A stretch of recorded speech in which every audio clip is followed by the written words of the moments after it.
फरमाते हैं कि बच्चे थे घर में 6-7, गुर्बत थी, काम मिलता कोई नहीं था।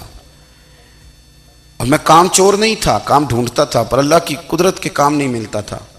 फरमाते हैं कि मैंने एक दिन अपनी अहलिया से कहा कि आज मैं फिर जाता हूँ काम ढूंढने। तो मेरी बीवी बड़ी फर्मा बरदार थी, पर उस दिन ना गुर्बत के हाथों तंग आके कहने लगी, आज ना कुछ लेके आया तो मैं बच्चे लेके मेके चली जाऊंगी। शेख फरमाते हैं कि मैं बड़ा परेशान घर से निकला, पर मैंने सुबह से लेके जोर तक काम ढूंढा, काम मिला कोई नहीं। तो मेरे दिल में ख्याल आया, चलो काम नहीं मिलता तो अल्लाह अल्लाह तो करे ना, चलो बंदों की मजदूरी नहीं मिलती तो रब करीम की इबादत ही करते हैं।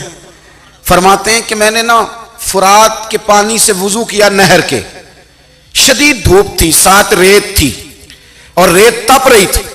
मैंने अपना रुमाल वहीं मुसल्ला के तौर पर बिछा लिया और फरमाते हैं कि जोर से लेकर असर तक नमाज पढ़ी, धूप भी पूरे जोर पे, पर मेरे सजदे का ज़ौक़ भी पूरे जोर पे।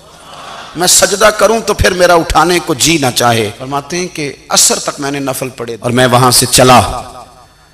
अब मैं जब निकलने लगा तो दिल में ख्याल आया कि छोटी छोटी दीवारें हैं घर की, बगैर कुछ लिए जाऊंगा तो बीवी दूर से देखेगी तो शोर करेगी कि फिर खाली हाथ आ गया है।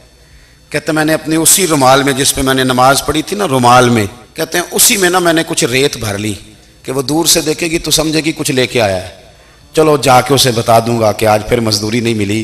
कहते हैं वो रेत लेकर जब मैं घर में गया तो पहले बीवी दरवाजे पे खड़ी होती थी, पूछती थी खाली हाथ आ गए हो? आज मैंने देखा तो है ही कोई नहीं। फरमाते हैं मैं अंदर दाखिल हुआ, सलाम लिए, कोने में मैंने वो रुमाल रख दिया और मैंने आवाज दी कि भली मानस कहाँ हो? तो वो कहने लगी आप मुंह हाथ धो ले, मैं रोटी लेके आई। मैंने कहा रोटी कहां से आ गई? यहां तो कई दिनों के फाके, तो कई दिनों की गुर्बत है, यहां तो इस घर में तो फकीरी है। फरमाते हैं कि वो रोटी लेके आई और उस वक्त की जो मौजूदा नेमतें थी, समझ लें सलाद, अचार, हर चीज साथ लाई।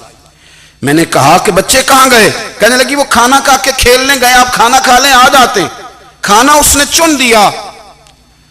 मैंने हैरत अंगेज लहजे में सारी नेमतें अपने दस्तरखान पे देख करके बीवी से पूछा ये कहां से आया खाना?